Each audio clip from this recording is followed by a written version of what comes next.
Hello students. Today we are going to discuss about the scientific principles of management.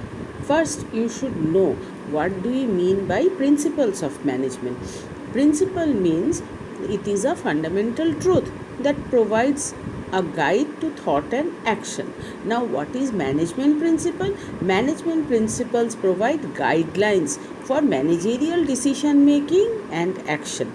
Now, it is based on two methods. One method is called observation method, one is called experimental method. Now, there are mainly two principles of management. One is known as fundamental principles or modern principles of management. Another is known as scientific principles of management. Now, that modern principles of management was given by Henry Fowell, and scientific principles of management is given by F.W. Taylor. You can see the picture of F.W. Taylor. Now we will discuss that what he has told. Both Henry Fowell and F.W. Taylor were engineers and they were working in the industry, and what they have found when they were working in the industries, on that basis they have made the different principles. Now, scientific principles means management based on careful observations, objective analysis, and an innovative outlook. Now, F.W. Taylor, he is known as the father of scientific management. What he said, scientific management is the art of knowing exactly what you want your men to do and then seeing that they do it in the best and the cheapest way. Now, there are different methods. Now, we know previously there was rule of thumb, and now this F.W. Taylor and Henry Fowell, they broke these rule of thumb. Previously, management means that what was the traditional view, that art of getting things done by others. But modern viewpoint is that prime mover of organization, making it functional and productive. Now, previously they were what they have told rule of thumb, that means that process of planning, organizing, staffing, directing and controlling activities of others. But here it is process of creating conductive and proper internal environment in the organization. That means that F.W. Taylor and Henry Fowell, they gave more and more importance for the development of internal environment of the organization. Previously, what was there? That mobilizing and utilizing physical and human resources for achieving organizational goal. But these people, that Henry Fowell and F.W. Taylor, they said that process of coping with changing external environment by relating strength and weakness of the organization in it.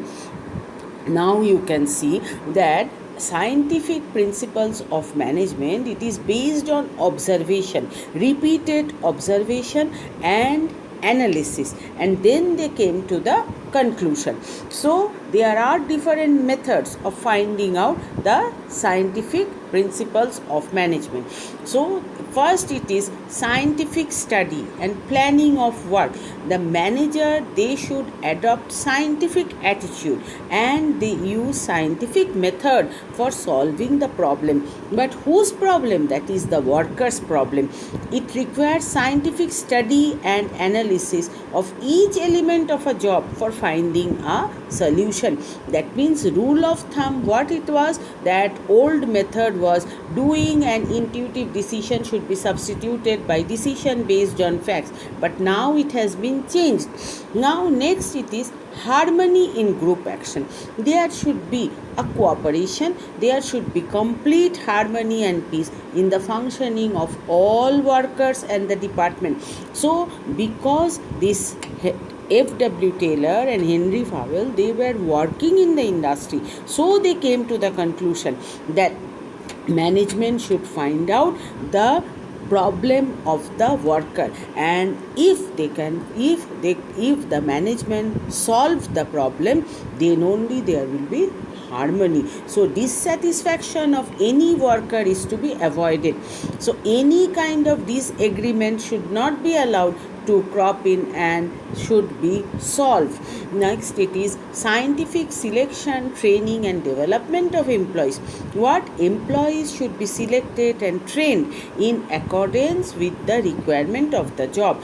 Which post, which person would be recruited, that should be first management should decide. So there should be scientific selection, proper training and development program should be designed to improve the employees' efficiency. Next, there is a cooperation. There should be cooperation between whom? Between employees and the management. Close cooperation between employees and management is necessary so as to create a mutually beneficial relationship.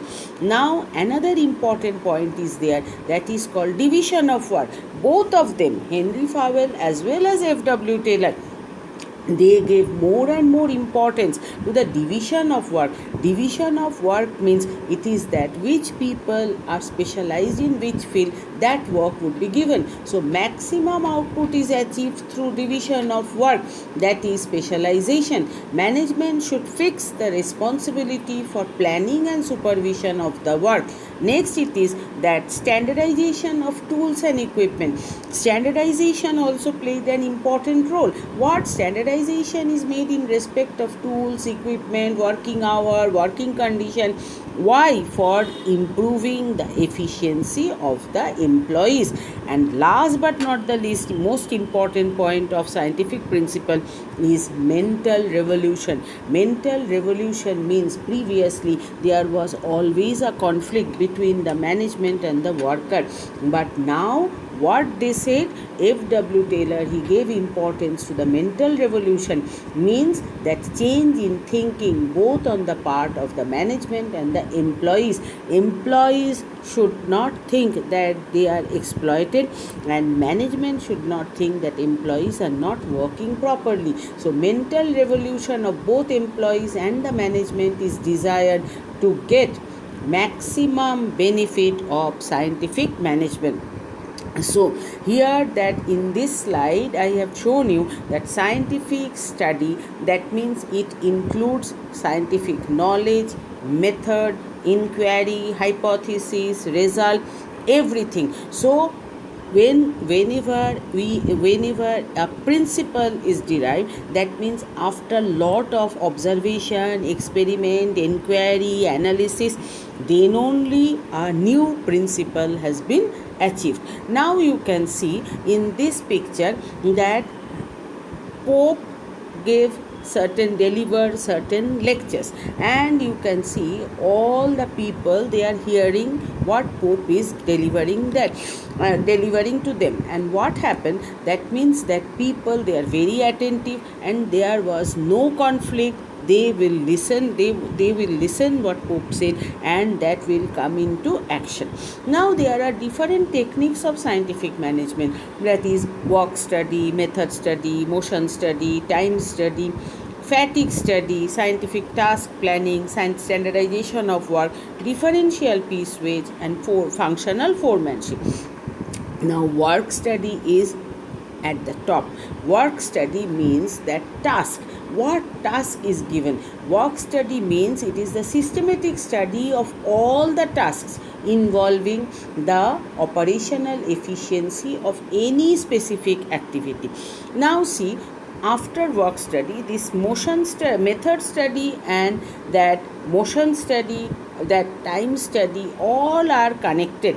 So what is method study? Method study means there are various methods, but what method the workers would follow and management would decide, that through which they can get the maximum benefit. So this study helps in improving work method so as to minimize the cost and getting the maximum output.